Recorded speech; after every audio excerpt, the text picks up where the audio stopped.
Magandang gabi mga masters, bali ngayon po ay 3 videos po ma-upload ko po sa aking YouTube channel.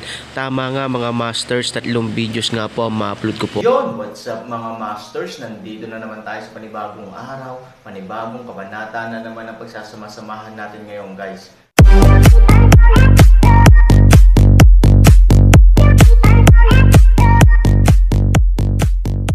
Bali mga masters, kung bago ka pa lang po sa aking YouTube channel, please click the subscribe button, lalong-lalo na po yung notification bell guys, para maging connected pa rin tayo sa isa't isa at maging updated kayo sa mga susunod ko pang video. Bali mga masters, bago natin umpisahan ng kwento ay mag-shoutout po muna tayo para sa mga solid nating tagapakinig. Shoutout kay Jay Ilacas, shoutout kay Fernando Jimeno, shoutout kay Aristo Mariano, shoutout kay Ashraf Alimoda. Yun na nga mga masters, no? Bali hindi na ito patagalin. In 3, 2, 1, let's go! Mga masters, baka pwedeng hindi tayo mag-skip ng ads. Salamat mga masters. Ang bagong yugto ni Daryl sa storytelling channel sa YouTube mapapakinggan. Ang bagong kabanata, sila Daryl at Zubaji ay tumungo na sa magiging imperyo ng Westrington. Kasakasama ang 400 kasundaluhan niya na nagmula sa Elysium Gate Sect. Ngunit nang magdesisyon si Daryl na itayo muli ang imperyo ng Westrington dahil sa pagkawasak nito. Napagpasyahan ni Daryl na ang natitirang kasundaluhan ay kanyang gagawin unang hukbo ng kanyang bagong imperyo sa Westrington, na bumibilang lang ng 500 kasundaluhan. Ang kasama niya ngayon ay 400, at ang 100 kasundaluhan na napili ni General John. Ang envoy ni Zubaji ay nagtungo ang mga ito sa bawat lugar ng sakop ng Westrington upang magdala ng balita na may bagong emperor at bagong imperyo ang Westrington. Nang makarating sila Daryl sa mansion ni Eunice na gagawin niyang bagong imperyo ng Westrington, nagulat si Zubaji sa kanyang nakikita at ito ay nagsalita. Ano? Bakit may mga katawan ng kasundaluhan ng Westrington dito na nakakalat na wala ng mga buhay? Sabi ni Zubaji. At ang mga dugo ay nakakalat sa kalsada. Nang marinig ito ni Daryl, siya ay napakamot ng ulo at sinabi, "Bago ako magtungo sa Westrington, ang nakwento ko sa iyong kasakasama ko na nakabalik sa mundo natin ang babaeng elf. Siya ang may gawa nito, sinalakay ng mga kasundaluhan ng Westrington ang mansion na ito. At pinagpapatay ang iilang mga tagabantay at mga kasambahay sa mansion ni Eunice. Ngunit si Lynn, ang prinsesa ng mga elf, ay hindi hinayaan na mabuhay ang mga kasundaluhan na gumawa ng mga karumal-dumal na gawain sa lugar na ito. Ang daan-daan na kasundaluhan ng Westrington ay kanyang pinaslang nang mag-isa lang siya." Sabi ni Daryl. Nang marinig ito ni Zubaji, siya ay labis na nagulat. "Ano? Ang babae na kasakasama mo na nakabalik sa ating mundo ay may kakayahan na makapatay ng daan-daang kasundaluhan ng Westrington. Anong klaseng spiritual na lakas ang mayroon ang babae na iyon? At nasaan na siya, Brother Daryl?" Sabi ni Zubaji. Nang marinig ito ni Daryl, siya ay napakamot ng ulo ng nakangiti at sinabi, "Brother Zubaji, ang babae na iyon ay hindi rin basta-basta. Ang mga lahing elf ay may nakakatakot din na spiritual na tinataglay. At sa akin pagkakaalam, dahil nung sinalakay ng mga kasundaluhan ng Westrington ang mansion ni Eunice ay wala ako dito. Sinabi lang nila General Jimeno ang naabutan nila dito bago sila magpatuloy dumiretso sa imperyo ng Westrington. Sinabi sa akin ni General Jimeno na sinama ni General Lloyd ng Elysium Gate Sect si Miss Lynn patungo sa imperyo ng Elysium. At nakakatiyak ako na naroon na siya sa imperyo ng Westrington kasama ng aking mga pamilya." Sabi ni Daryl. Nang marinig ito ni Zubaji, ito ay labis ang paghanga nang malaman niya na si Lynn lang ang may gawa sa pagpatay sa daan-daang kasundaluhan na kanyang nakikita na wala ng mga buhay. At si Zubaji ay nagsalita, "Kayong lahat, lipunan niyo ang mga katawan ng mga kasundaluhan na ito, at ilagay niyo sa isang lugar. Ako na ang bahala sa kanilang mga katawan." Sabi ni Zubaji. Nang marinig ito ng mga kasundaluhan na kasakasama nila, agad sila sumagot, "Masusunod, Emperor Zu." At si Daryl ay nakangiti at sinabi, "Salamat, Brother Zubaji." At si Zubaji ay nagsalita muli at sinabi, "Brother Daryl, ano na ang balak mo ngayon? Ang lugar na ito ay masyadong magulo pa. Kung bukas ay gagawa ka agad ng isang malaking seremonya para sa bagong imperyo ng Westrington. Nakakasiguro ako kailangan mo muna maayos ang lugar na ito." Sabi ni Zubaji. At nang marinig ito ni Daryl, siya ay ngumiti ng malalim. At sinabi, Brother Zoo, alam ko may kakayahan ka upang mag-ayos ng isang lugar. At dahil din sa iyong kakayahan, alam ko na kaya mo ako matulungan tungkol dito. Sabi ni Daryl nang nakangiti. Nang marinig ito ni Zubaji, lumaki ang mga mata nito at tenga. Sa sinabi ni Daryl, at si Zubaji ay nagsalita. Ano, bakit ako? Sabi ni Zubaji.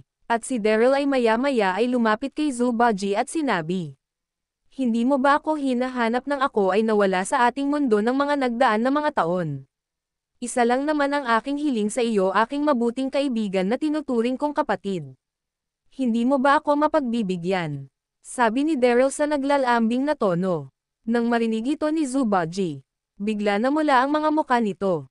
At para bang ito ay nahihiya sa ginagawa at sinasabi ni Daryl at si Zubaji ay nagsalita. Itigil mo nga ang pagtingin sa akin ng ganyan. Nakakadiri, sabi ni Zubaji. Nang marinig ito ni Daryl, ito ay lumapit dahan-dahan kay Zubaji at naglambing na parang isang bata kay Zubaji. Si Daryl ay hamakbay sa balikat ni Zubaji at sinabi, Brother Zoo, tulungan mo na ako. Wala ako ibang naiisip na makakatulong sa akin sa pag-ayos ng bagong imperyo ngayon. Kung hindi ikaw lang, sabi ni Daryl sa malambing na tono. Nang marinig ito ni Zubaji, agad-agad niyang inalis ang pagkakahakbay ni Daryl sa kanya. At ito ay nagsalita at sinabi, oo na wala naman akong magagawa. At please lang wag mo na uulitin yan. Ang aking mga balahibo ay nagsisitaasan. Dahil sa pagkakadiri, sabi ni Zubaji sa malakas na tono. Nang marinig ito ni Daryl siya ay tumawa at sinabi, hahaha, salamat Zubaji, buti na lang ay nagpasya kang pumunta sa Westrington. At ngayon ay matutulungan mo ako sa pag-ayos ng imperyo na ito. Sabi ni Daryl at si Zubaji ay kumamaw ng ulo at sinabi, walang papasok, antayin niyo maayos ko ito. Bigyan mo ako ng 1 oras para matapos ko ito, sabi ni Zubaji. Nang marinig ito ni Daryl siya ay ngumiti at sinabi, masusunod aking matalik na kaibigan. Salamat sa iyo. At si Zubaji ay kumilos na para bang isang hangin sa bilis. Kinumpuni niya ang nasirang mansion ni Eunice. Ang mansion ni Eunice ay hindi naman masyado nasira. Ang mga pinto, gate, at mga decoration lang ang nawasak ng mga kasundaluhan ng Westrington nung sila ay sumalakay sa mansion na ito. Ilang minuto ang lumipas. Si Zubaji ay bumalik sa labas ng mansion at sinabi, naayos ko na ang loob ng mansion na ito. Mali pala, ang loob ng bagong imperyo mo. Sa labas na lang ako mag-ayos. Sabi ni Zubaji. Nang marinig ito ni Daryl siya ay sobrang saya. At si Zubaji ay nagsimula ulit.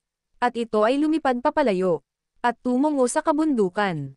Maya-maya, gulat na gulat si Daryl sa pagbabalik ni Zubaji. Ito ay may dala-dala malalaki na bato. Lumaki ang mga mata ni Daryl sa ginagawa ni Zubaji. At ilang beses ginawa ito ni Zubaji. Nagdala ng mga malalaking bato, at ginawa niya itong haligi ng imperyo. At dahil sa kahusayan din ni Zubaji, sa ilang oras na buo ang mansion na naging isang napakagandang imperyo. Nang makita ito ng mga kasundaluhan lalo na si Daryl halos hindi makapagsalita si Daryl. Nang matapos ni Zubaji ang paggawa ng bagong imperyo ng Westrington. At si Zubaji ay mabilis na bumalik sa labas ng imperyo at tumungo kung nasaan si Daryl. At sinabi, tapos na. Ano masasabi mo Brother Daryl? Buo na ang bago mong imperyo. Sabi ni Zubaji. At nang marinig ito ni Daryl ay halos hindi siya makapagsalita. At ang mga kasundaluhan ng bagong imperyo ng Westrington na kasakasama nila Zubaji at Daryl ngayon, ay lubos din ang pagkamangha at ang mga ito ay nagsalita. Napakahusay mo Emperor Zoo. Mas maganda pa ito sa dating imperyo ng Westrington. At mas matibay pa. Ang mga haligi ng imperyo ay ginawa mong bato. At ang malaking gate dati ng mansion na ito ay saktong-sakto. At bagay sa ginawa mong haligi. Sabi ng mga kasundaluhan. At si Daryl ay nakanganga dahil sa pagkamangha sa mga oras na ito. At si Zubaji ay napansin ito. At siya ay tumawa ng malakas. Haha. Anong itsura yan Brother Daryl? Mukhang nagustuhan mo ang aking ginawa. Nang marinig ito ni Daryl siya ay bumalik sa ulirat at sinabi. Tama sila. Napakahusay mo talaga Brother Zubaji. Ang dating napakagandang mansion ay mas binigyan mo pa ng mas maganda itsura ngayon. Para na talaga ito isang imperyo, sabi ni Daryl. Nang marinig ito ni Zubaji, siya ay nagyabang. Siyempre naman, sino ba naman ako? Lahat ata ay kaya kong magawa. Kaya nga napaibig ko ang aking mahal na asawa na si Ganggang dahil sa aking lakas, kagwapuhan at kahusayan sa lahat ng bagay. Sabi ni Zubaji nang may pagyayabang.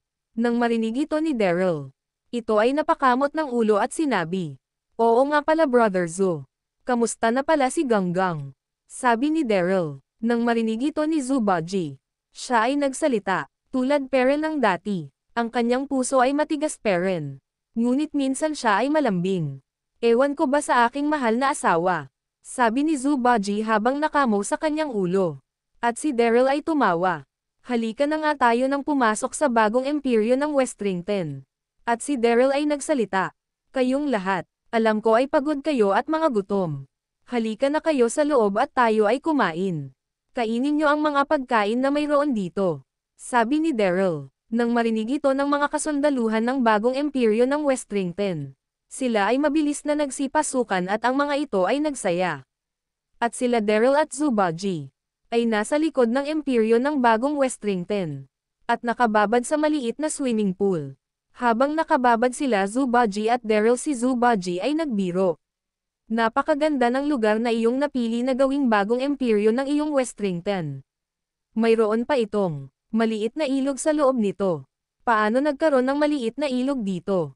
Sabi ni Zubaji. Nang marinig ito ni Daryl, siya ay tumawa at sinabi, "Haha, hindi ito isang ilog Brother Zu.